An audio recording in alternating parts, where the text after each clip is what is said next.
Sziasztok! Hello, gyors bejelentkezés.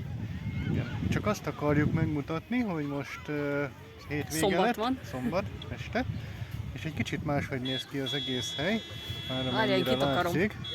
Hát, elég kevéssé látszik a képeken, majd arra is mozgatom, hogy azért kicsit más képet mutat a strand. Mögöttünk a parkoló rész, ahol általában csak mi szoktunk állni. Most úgy látszik, hogy Eléggé fullon van. végig állnak az autók, és ott a parkoló is, ami messzebb van, az is teljesen teli volt délután, amikor utoljára arra jártunk. Úgyhogy most ahhoz képest, hogy a legközelebbi falu, Meg nem tudom mennyire látszik, de a víz is tele van ott. hát a bár elég előtt. kevéssé.